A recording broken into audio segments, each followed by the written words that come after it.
Glaukoma itu ada yang bersifat keturunan. Jadi ketika orang tuanya punya glaukoma, maka keturunannya ada kecenderungan terjadi glaukoma, karena glaukoma ini terkait dengan anatomi mata. Kalau kita punya penyakit khusus yang punya kecenderungan terjadi glaukoma, misalnya diabetes mellitus, atau hipertensi, atau min tinggi atau plus tinggi, itu juga bisa mengarah pada glaukoma.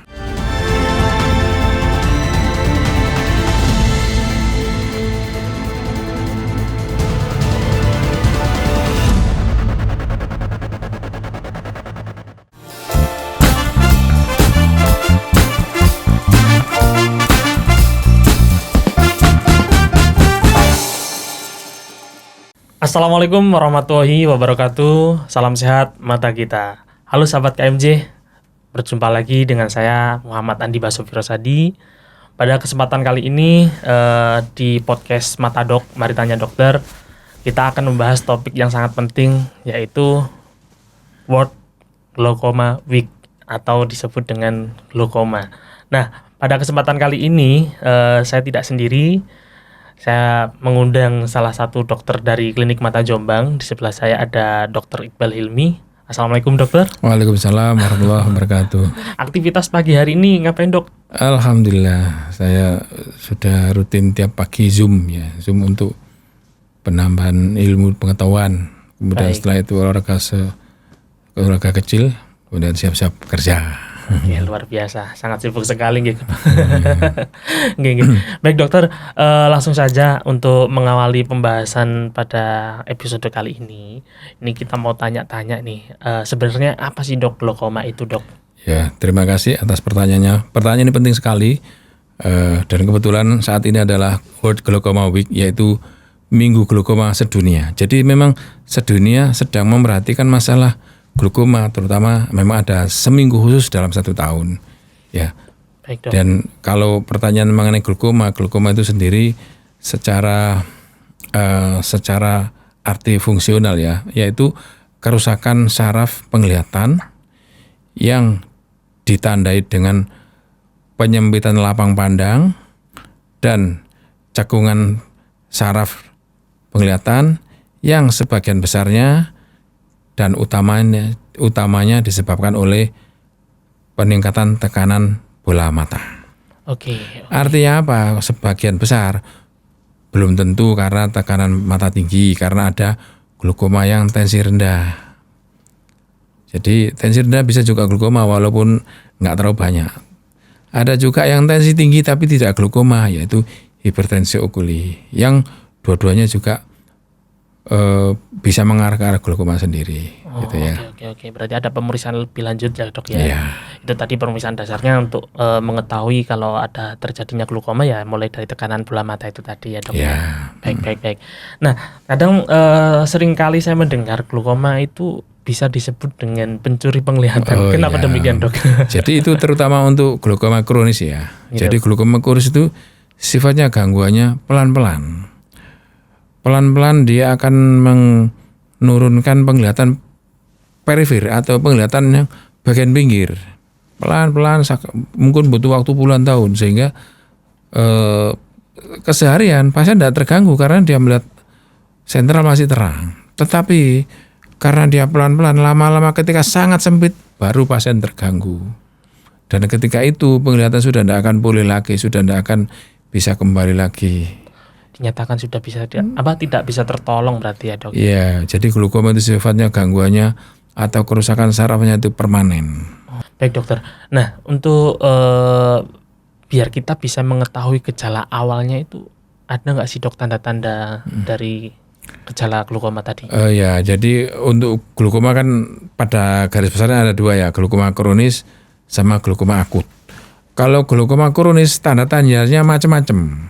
Ada yang tidak bergejala, ada yang bergejala. Yang bergejala misalnya pada kondisi awal-awal ya, belum terjadi gangguan penglihatan, yaitu kadang-kadang sering kemeng. Lebih cepat terjadinya presbiop.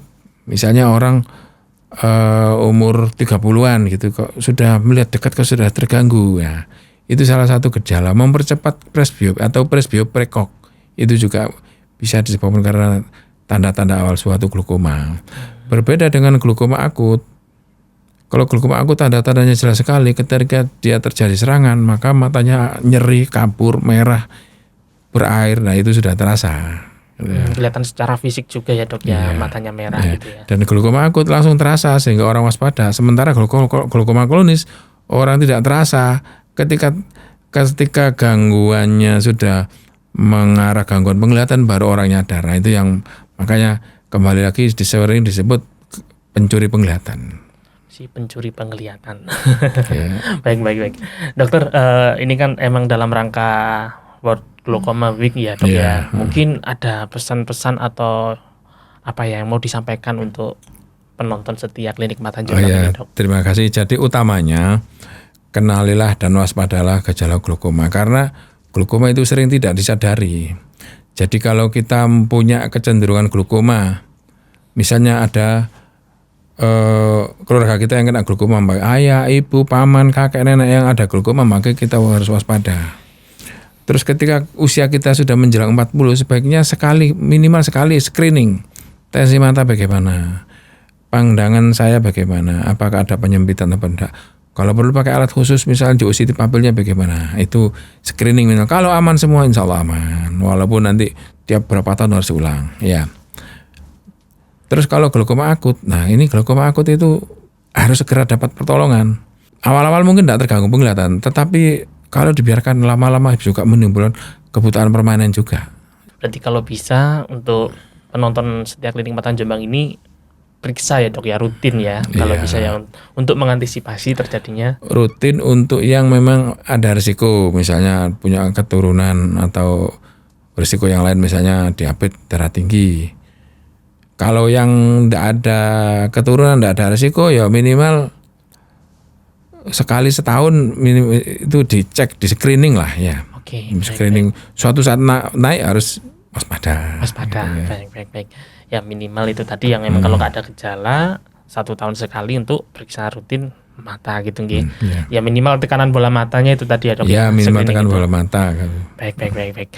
Nah dok biasanya yang paling beresiko itu pada orang yang seperti apa dok ya? Yang punya penyakit atau? Ya kembali lagi, jadi glaukoma itu ada yang bersifat keturunan. Jadi ketika orang tuanya punya glaukoma maka keturunannya ada kecenderungan terjadi glaukoma karena glaukoma ini terkait dengan anatomi mata. Anatomi mata yaitu diantaranya adalah sudut bilik mata depan yang terlalu sempit atau kondisi trabekular masbuknya yang rapat. Nah itu bisa diturunkan. Nah kalau itu terjadi maka bisa menurunkan pada keturunannya. Maka kalau ada keluarga yang glaukoma waspada. Kedua, kalau kita punya penyakit khusus yang bisa punya kecenderungan dari glaukoma, misalnya diabetes mellitus atau hipertensi atau min tinggi atau puls tinggi, itu juga bisa mengarah pada glaukoma. Terus apakah itu bisa dicegah dok ya? Dan bagaimana nih cara penanganannya dok? Terima kasih. Jadi ini pertanyaan penting ya. Gitu. Sebenarnya glaukoma itu istilahnya bisa dicegah, tapi tidak bisa disembuhkan. Artinya apa? Pada kondisi awal-awal bisa dikontrol tensinya. Mungkin dengan pengobatan, mungkin dengan operasi, mungkin dengan laser. Nah, ketika kita mengontrol tensi mata itulah kita melakukan pencegahan kerusakan saraf mata lebih lanjut.